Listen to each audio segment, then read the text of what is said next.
Jason Pryor, you did it, man. You qualified for your first Olympic Games. What was the experience like for you? And as every elite level athlete does, I'm sure you visualized what the experience would be. How did your visual of it compare with the actual experience? Couldn't be more different.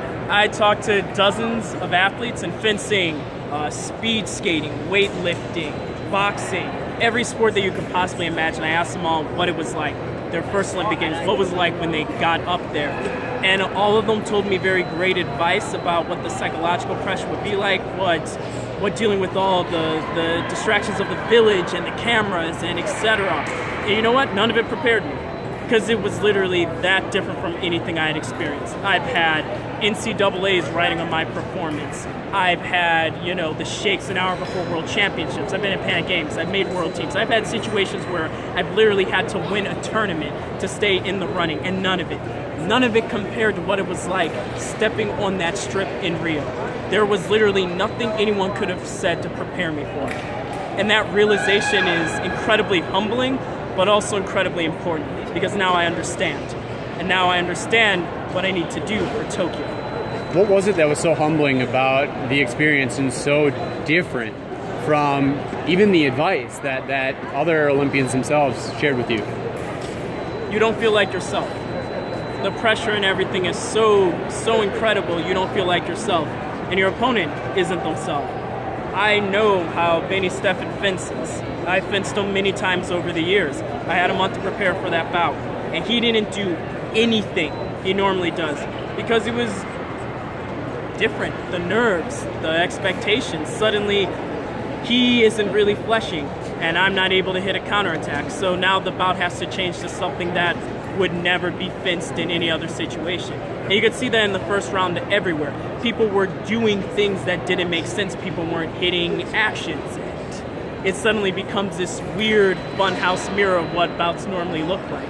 And then the entire time you're freaking out inside your own head because things are spinning out of control, or not. And then it's over in an instant.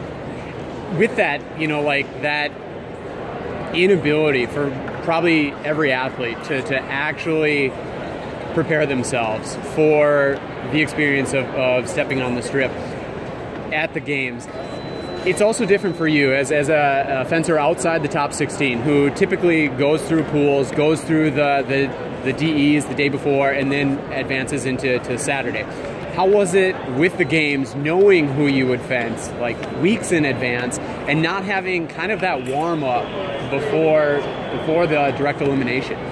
It was easier and also harder at the same time. It was nice because there was an ironclad plan going in that you knew what to do, but you know, it's also different because you're putting everything in 9 minutes, and you know, you may not get a second bout. So it's a very different approach to what you normally get in a competition, where sometimes it becomes a marathon of your ability to keep it all together physically and mentally. And meanwhile, the Olympics it's a boxing match, it's a sprint.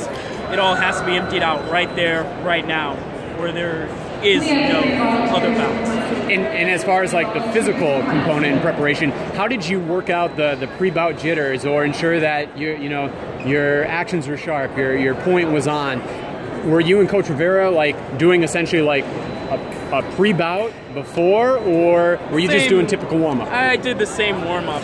I mean, I didn't have jitters. I had never been so amped up for a bout in my entire life. In fact, I was too excited.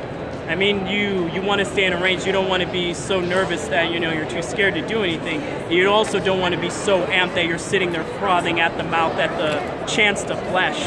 So keeping your emotions in the right area is very important. But, you know, I mean, one thing that I got from all the people I talked to is you don't want to suddenly change the wheel when you come to the Olympics and train 2,000 times as hard for this bout. You just have to do what you do. So I did the same warm-up I always did. And, you know, until I stepped on the strip, I was exactly the same as I always was. Awesome. Well, again, congrats on your Olympic status, and great talking with you.